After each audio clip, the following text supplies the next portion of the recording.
Friends எல்லாருக்கும் வணக்கம். Welcome back to my channel Pavi A to Z vlog. நான் சொன்ன மாதிரியே லாஸ்ட் ஜூலை 7 என்னோட தம்பிக்கு உறுதி வார்த்தல் ஃபங்க்ஷன் ரொம்ப சிறப்பாக முடிஞ்சிருச்சு. அதோட vlog தான் இன்றைக்கி ஷேர் பண்ணியிருக்கேன். இந்த 2-3 வருஷம் அளவாக பார்த்தீங்கன்னா இந்த பிளேட் டெக்கரேஷன் அப்படிங்கிறது வந்து ரொம்ப கிராண்டாக எல்லார்த்து வீட்டு ஃபங்க்ஷன்லேயுமே நம்ம பார்க்க முடியுது. ஸோ நம்ம வீட்டில் வந்து என்ன ஃபங்க்ஷன் வந்தாலும் அதை நாம் தான் வந்து பிளேட் டெக்கரேஷன் பண்ணணும் அப்படிங்கிறது வந்து ரொம்ப ஆசையாக நினச்சிக்கிட்டே இருந்தேன். இது அட்லாஸ்டில் தான் வந்து என்னால் ஊருக்கு போக முடிஞ்சுது. நான் அந்த ஃப்ரூட்ஸ் எல்லாம் வச்சு அதில் வந்து ஃப்ளார்ஸ்லாம் வச்சு டெக்கரேஷன் பண்ணலாம் அப்படிங்கிற மாதிரி ஒரு ஐடியாவில் இருந்தேன். பட் அட்லாஸ்ட்டுங்கும் போது அதுக்கான மெட்டீரியலையோ தேடி பிடிச்சி அதுக்கு வாங்குறதுக்கான டைம் வந்து எனக்கு கிடைக்கல. அதனால் எல்லாத்தையுமே வந்து நெட் ரேப் மட்டும் பண்ணிக்கலாம் அப்படிங்கிற மாதிரி ஒரு ஐடியா வந்து ஃபிக்ஸ் பண்ணிக்கிட்டேன். குமரமங்கலத்தில் வந்து கொங்கு பழமுதிர் சோலைன்னு ஒரு கடை இருக்கும். நான் ரெகுலராக ஃப்ரூட்ஸ் வாங்குறேன் அப்படின்னா அந்த அண்ணா கடையில் தான் வாங்குவேன். ஃப்ரெஷ்ஷாக வந்துருச்சு அப்படின்னா ஒரு கால் பண்ணுங்கண்ணா அப்படின்னு. அப்போ தான் நாங்கள் கரெக்டாக போகிறோம். பாக்ஸ் எல்லாம் வந்து இறங்கி இருந்தது. சரின்னு சொல்லிட்டு வேணுங்கிற ஃப்ரூட்ஸ் எல்லாமே வந்து ஃப்ரெஷ்ஷாக எல்லாமே வாங்கிட்டு வந்துட்டோம். பிரிண்டஸ்ட்டில் பார்த்து ஒரு சில ஐடியாஸ் எல்லாம் வந்து நான் எடுத்து வச்சுருந்தேன். பார்க்கும்போது ரொம்ப ஈஸியாக இருந்தது. ஓகே ஃப்ரூட்ஸை வாங்குகிறோம், நெட்டை வச்சு ரேப் பண்ணுறோம் அப்படிங்கிற மாதிரி. பட் அதுக்கும் ப்ரொசீஜர் வேணும் அப்படிங்கிறது வந்து பின்னாடி தான் எனக்கே புரிஞ்சுது. இது கூடவே பார்த்தீங்கன்னா உறுதி அன்னைக்கு சாமிக்கு தேவையான ஒரு சில சாமி செலவு திங்ஸ் எல்லாம் எழுதி கொடுத்துருந்தாங்க. அதையெல்லாம் நானும் என்னோட அப்பாவும் வாங்கிட்டு இருந்தோம்.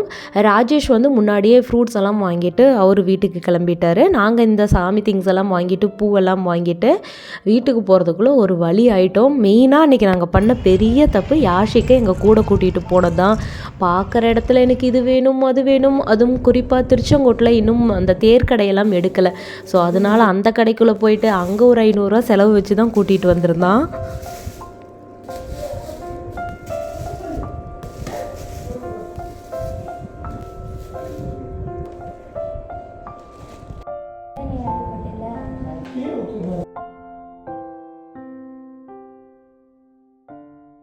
இந்த கோல்டன் கலரில் இருக்கக்கூடிய 5 பிளேட் வந்து பார்த்திங்கன்னா எங்கள் வீட்டு பக்கத்தில் இருக்கக்கூடிய ஒரு அக்கா அவங்க பேபி ஷவர் ஃபங்க்ஷனுக்காக வாங்கின பிளேட்டு. இந்த ஒயிட் கலரில் இருக்கக்கூடிய இந்த 5 சில்வர் பிளேட் மட்டும்தான் நான் வந்து வாங்கிட்டு வந்திருந்தேன். அந்த கடையில் போய் பார்த்தா நிறைய திங்ஸ் இதுக்காக பிளேட் டெக்கரேஷனுக்காக வச்சுருந்தாங்க. ஸோ அதனால் அந்த நெட் ரேப் மேலே அங்கங்கே ஒட்டி விடலைன்னு இந்த குட்டி குட்டி பட்டர்ஃப்ளை இதெல்லாமே வாங்கிட்டு வந்திருந்தேன். ஃபஸ்ட்டு எடுத்தோடனே பயங்கர ஒரு குழப்பமாகவே இருந்தது. அதாவது எந்த கலருக்கு எந்த ஃப்ரூட்ஸ் வைக்கலாம், எது வச்சா நல்லா டார்க்காக எடுத்து அடிக்கும் அப்படிங்கிற மாதிரியெல்லாம் ஃபஸ்ட்டு டிஸ்கஷனே வந்து பார்த்திங்கன்னா ஒரு 1/2 hour பக்கமாக போய்கிட்டு இருந்தது.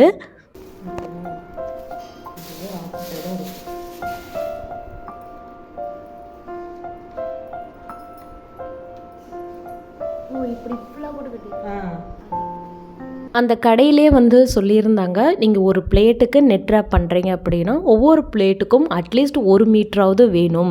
அதுவும் நீங்கள் பிகினராக இருக்கிறீங்க அப்படிங்கும்போது கொஞ்சம் எக்ஸஸாகவே வாங்கிக்கோங்க அப்படின்னாங்க. இல்லைங்க நாங்கள் வேஸ்ட் பண்ணாமல் பண்ணிடுறோம், எங்களுக்கு வந்து 1 மீட்டரே கொடுங்க அப்படிங்கிற மாதிரி வாங்கிட்டு வந்திருந்தோம். அதில் வந்து பார்த்திங்கன்னா ஃபஸ்ட்டு எப்படி கட் பண்ணுறது, எந்த மாதிரியெல்லாம் ரேப் பண்ண ஸ்டார்ட் பண்ணுறது, இந்த மாதிரி எதுவுமே ஒரு ஐடியா இல்லை. ரேண்டமாக ஓகே 1 மீட்டர் அப்படிங்கிற மாதிரி நாங்கள் வந்து மெஷர் பண்ணி நாங்கள் பிளேட்டை தான் மெஷர் பண்ணி எடுத்துக்கிட்டோம்.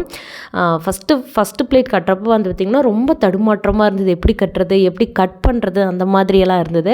பட் ஃபஸ்ட்டு ஒன் கட்டினதுக்கு அப்புறமேட்டு ஒரு கிளாரிட்டி கிடச்சிருச்சு. துணி வந்து எக்ஸஸாக அதில் நிறைய வேஸ்ட் ஆச்சு.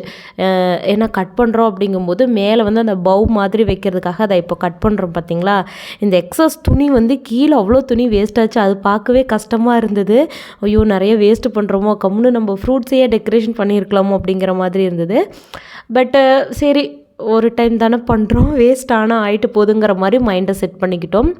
அந்த கடையில் வந்து நாங்கள் வந்து 10 பிளேட்டுக்கு வந்து கேட்டிருந்தோம். அதாவது 5 பர்பிள் கலரும் 5 கோல்டன் கலரும் கேட்டிருந்தோம். பட் அந்த கடையில் வந்து 4 மீட்டர் தான் பர்பிள் கலர் இருந்தது. சரி ஓகேன்னு சொல்லிட்டு கோல்டன் கலர் வாங்கிட்டு வந்திருந்தோம். பட் அட் லாஸ்ட்டில் துணியுமே கொஞ்சம் எங்களுக்கு எக்ஸஸாக மீதி இருந்தது. ஏன்னா பைனாப்பிள்லாம் வந்து நாங்கள் கட்டுற மாதிரி தான் பிளான் பண்ணிட்டு வந்திருந்தோம். ஆனால் அதெல்லாம் கடைசியில் கட்ட முடியலை. ஏன்னா அதுக்கு நிறையா துணி போகிற மாதிரி இருந்தது. 2வது பைனாப்பிள் கட்டணும் அப்படின்னா நல்லா இருக்கிற மாதிரியும் எனக்கு தோணலை. அதனால் பைனாப்பிளை மட்டும் கட்டாமல் அப்படியே அதுக்கு மேலே டெக்கரேஷன் பண்ணிக்கலாம் அப்படிங்கிற ஐடியாவில் விட்டுட்டோம். ஃபஸ்ட்டு வந்து வச்சு பார்த்தோம் பைனாப்பிளை எந்த ஷேப்பில் வைக்கலான்னு. பட் எங்களுக்கு ஒரு ஐடியாவே கிடைக்கல.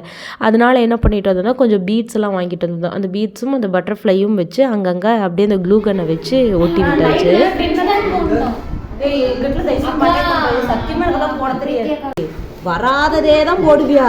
வேற என்ன போடணும்? எனக்கு ஒன்றும் தெரியாது. 3 கால் பின்னால் தெரியும். டெக்கரேஷனுக்கு ஃபுல்லாகவே ஹெல்ப் பண்ணது என்னோட மாமா பொண்ணு ரிதன்யாவை தான். அவளுக்கு வேறு அடுத்த நாள் காலையில் என்ன மாதிரியான ஹேர் ஸ்டைல் பண்ணலாம் அப்படிங்கிற மாதிரி பயங்கர டிஸ்கஷன் போய்கிட்டே இருந்தது. என்னை ஃப்ரெஞ்ச் பேக் போட்டு விட அப்படின்னா எனக்கு அதெல்லாம் போட தெரியாது அப்படின்னதுக்கு யாரை வச்சு போடலாம், எந்நேரம் எந்திரிக்கலாம், இந்த மாதிரி பிளானெல்லாம் சைட் பை சைட் பேசிக்கிட்டு அன்றைக்கி டே ரொம்ப ஜாலியாகவும் பீஸ்ஃபுல்லாகவும் இருந்தது அந்த டெக்கரேஷன் பண்ணி முடிக்கிற வரைக்கும். என்னோட அம்மாவுக்கு அன்றைக்கி சரியான கோவம். இந்த பிளேட்டில் ஃப்ரூட்ஸ் அப்படியே வச்சிடலாம், பிளேட் அழகாக இருக்குது காட்டிக்கலாம் அப்படிங்கிற மாதிரி எங்கள் அம்மா சொன்னாங்க. நான் இல்லை நெட்ராப் பண்ணிடலாம் அப்படிங்கிற மாதிரி நான் நெட்ராப் பண்ண என்ன தெரியுது, ஃப்ரூட்ஸே நல்லாவே எல்லாத்தையும் க்ளோஸ் பண்ணிவிட்டு என்ன நல்லாவே இல்லை அப்படிங்கிற மாதிரி நான் ஒன்று சொல்ல அவங்க ஒன்று சொல்ல அது பயங்கர கிளாஷ் ஆகிடுச்சு அன்றைக்கி. ஃபைனலாக ஒரு 2 பேர் என் பக்கம் சப்போர்ட்டுக்கு நின்னதுனால சரி ஓகே என்னமோ பண்ணிட்டு போகிறா அப்படிங்கிற மாதிரி விட்டுட்டாங்க. ஆனால் இப்போவே சொல்லிட்டாங்க நீ என்கேஜ்மெண்ட் அன்றைக்கி இந்த மாதிரி நெட்ராப்லாம் பண்ணக்கூடாது, அன்றைக்கி ஃப்ரூட்ஸை வேணால் டெக்கரேஷன் பண்ணி வை அப்படிங்கிற மாதிரி சொல்லிட்டாங்க. பட் இன்றைக்கி நான் பண்ணும்போதே நான் டிசைட் பண்ணிட்டேன், கண்டிப்பாக என்கேஜ்மெண்ட்டுக்கு பிளேட் டெக்கார் பண்ணுற யார்கிட்டையாவது நான் இந்த தீமை கொடுத்துடணும் அப்படிங்கிற மாதிரி. ரொம்ப சூப்பராக டெக்கரேஷன்லாம் பண்ணி முடிச்சிட்டேன்னு சொல்ல முடியாது, பட் எனக்கு சாட்டிஸ்ஃபைட் ஆகிற மாதிரி எனக்கு தெரிஞ்ச திங்ஸ் எல்லாம் வச்சு நம்ம தம்பி உறுதிக்கு நாம்ளே பண்ணியிருக்கிறோம்னு நினைக்கும் போது அது அவ்வளோ ஹாப்பி. வாழைப்பழத்தையெல்லாம் பயங்கர பச்சையாக இருந்தது, பட் அதை நெட்ராப் பண்ணி ரூமில் கப்புன்னு சாத்தி வைக்கவும் அடுத்த நாள்லாம் குப்புன்னு பழுத்துக்குச்சு. இது பார்த்திங்கன்னா காலையில் ஒரு 3 o'clock அப்படிங்கும் போதெல்லாம் எந்திரிச்சாச்சு. நல்ல தூக்கமே இல்லை, வேகமாக எல்லோரும் ரெடி ஆகியாச்சு. நைட்டே இந்த ஹேர் வாஷ் பண்ணுற வேலையெல்லாம் பண்ணி முடிச்சதுனால காலையில் ஜஸ்ட்டு தலைக்கு மட்டும் ஷாம்புலாம் எதுவும் போடாமல் சும்மா ரஃபாக குளிச்சுட்டு எல்லாம் காலையில் ஒரு 5:30 அப்படிங்கும்போது வீட்டிலேருந்து கிளம்ப ஆரம்பிச்சிட்டோம்.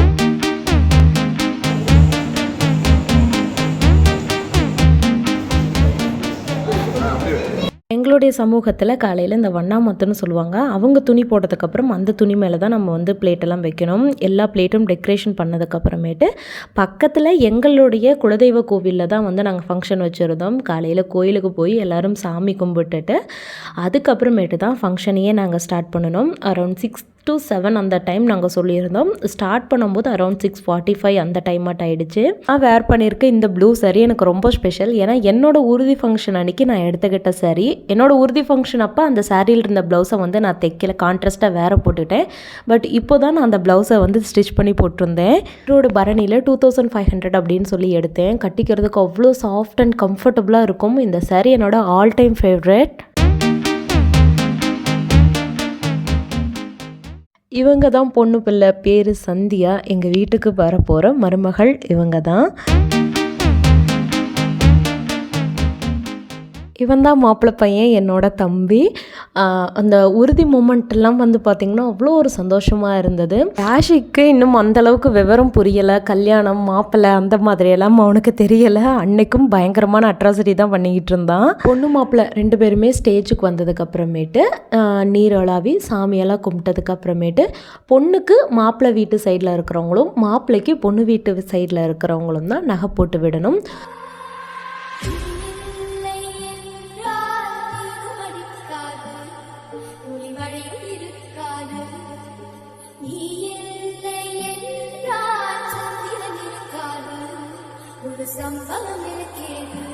மாதிரி மாப்பிள்ளை பையனுக்கு பொண்ணு வீட்டு சைடில் இருந்தும் நகை போட்டாச்சு. அது நகையெல்லாம் போட்டு முடிச்சதுக்கப்புறம் பொண்ணு மாப்பிள்ளைக்கு பொட்டு வச்சு இந்த மொய்க்காசெல்லாம் கொடுப்பாங்க இல்லைங்களா, அந்த மாதிரி இதெல்லாம் முடிச்சுட்டு ஃபோட்டோ ஷூட்ஸ் எல்லாம் முடிச்சுட்டு எல்லோரும் சாப்பிட போயாச்சு. அதுக்கப்புறமேட்டு ஃபங்க்ஷன் முடிச்சதுக்கப்புறமேட்டு பொண்ணு வீட்டுக்கு நாங்கள் போகணும், எங்கள் வீட்டுக்கு அவங்க வரணும். அந்த மாதிரி அதையெல்லாம் நான் கிளிப்பாக ஷூட் பண்ணலை. எந்த ஒரு குறையும் இல்லாமல் யாருக்கும் மனசு கஷ்டமும் இல்லாமல் ஃபங்க்ஷன் அன்றைக்கி ரொம்ப சிறப்பாக நல்லபடியாக நடந்து முடிஞ்சுது. இனி அப்கமிங் டேஸில் மாங்கல்யம் எடுக்கிறது, சேலையெல்லாம் எடுக்கிறது, இந்த மாதிரி நிறைய வேலைகள் இருக்குது. முகூர்த்தத்துக்கு எடுக்கக்கூடிய சில்க் சாரீஸ் நல்ல குவாலிட்டியாக இருக்கிற மாதிரியான கடைகள் உங்களுக்கு ஏதாவது தெரிஞ்சது அப்படின்னா மறக்காமல் கமெண்ட் செக்ஷனில் லீவ் பண்ணுங்கள். நாங்கள் கண்டிப்பாக ட்ரை பண்ணி பார்க்குறோம். வீடியோவை இவ்வளோ நேரம் பொறுமையாக பார்த்தமைக்கு நன்றி. Keep supporting me. Thanks for வாட்சிங்.